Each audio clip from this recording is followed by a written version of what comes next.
નમસ્કાર મિત્રો, સ્વાગત છે તમારું અમારી ચેનલ ગુજરાત ન્યૂઝમાં। આજના તાજા અને સૌથી મોટા સમાચાર જોઈએ તો આજનું હવામાન। આગામી દિવસોમાં ગુજરાતના અનેક વિસ્તારોમાં ભારે વરસાદની આગાહી।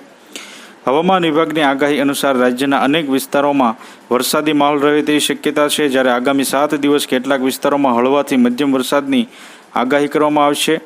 બીજી તરફ 25 થી 26 સપ્ટેમ્બર દક્ષિણ ગુજરાતના વરસાદના કારણે યલો એલર્ટ આપવામાં આવ્યું છે। નવસારી, વલસાડ, દમણ, દાદરાનગર હવેલીમાં ભારે વરસાદ પડી શકે છે। અમદાવાદ, ગાંધીનગરમાં વરસાદી માહોલ જોવા મળે છે। બંગાળની ખાડીમાં સાયક્લોનિક સર્ક્યુલેશનને કારણે વરસાદ વધારે પડે તેવી શક્યતા છે। અંબાલાલ પટેલે કરી ભારે વરસાદની આગાહી।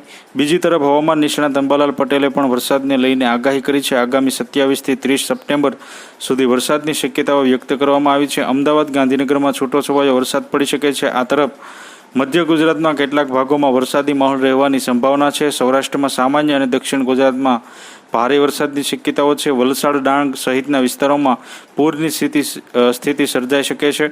3 ઓક્ટોબર સુધી અનેક જિલ્લાઓમાં વરસાદી માહોલ રહે તેવી શક્યતા છે। સમાચારમાં આગળ જોઈએ તો આજનું હવામાન। અંબાલાલ પટેલે વરસાદને લઈ ફરી કરી મોટી આગાહી। ગુજરાતના આ વિસ્તારોમાં સર્જાઈ શકે છે પૂરની સ્થિતિ। હવામાન વિભાગની આગાહી અનુસાર આજે રાજ્યના કેટલાક વિસ્તારોમાં વરસાદી માહોલ રહે તેવી શક્યતા છે, જ્યારે હવામાન નિષ્ણાત અંબાલાલ પટેલે પણ વરસાદને લઈને વધુ એક આગાહી કરી છે। તો બીજી તરફ 27 થી 30 સપ્ટેમ્બર સુધી વરસાદની આગાહી છે, ભારે વરસાદની આગાહી। આ ઉપરાંત અમદાવાદ તેમજ ગાંધીનગર સહિતના વિસ્તારોમાં છૂટોછવાયો વરસાદ વરસી શકે છે। મધ્ય ગુજરાતના કેટલાક ભાગોમાં વરસાદના માહોલ રહે તેવી સંભાવના છે। સૌરાષ્ટ્રમાં સામાન્ય અને દક્ષિણ ગુજરાતમાં ભારે વરસાદની શક્યતાઓ વ્યક્ત કરવામાં આવી છે। વલસાડ, ડાંગ સહિતના વિસ્તારોમાં પૂરની સ્થિતિ સર્જાઈ શકે છે। 3 ઓક્ટોબર સુધી અનેક જિલ્લાઓમાં વરસાદી માહોલ રહેશે। રાજ્યમાં કેવું રહેશે વાતાવરણ? હવામાન વિભાગની આગાહી અનુસાર આજે અમદાવાદ, અમરેલી, આણંદ, બોટાદ, જૂનાગઢ, મોરબી, પાટણ, વડોદરા સહિતના જિલ્લાઓમાં 36 ડિગ્રી મહત્તમ તાપમાન રહે તેવી શક્યતાઓ છે।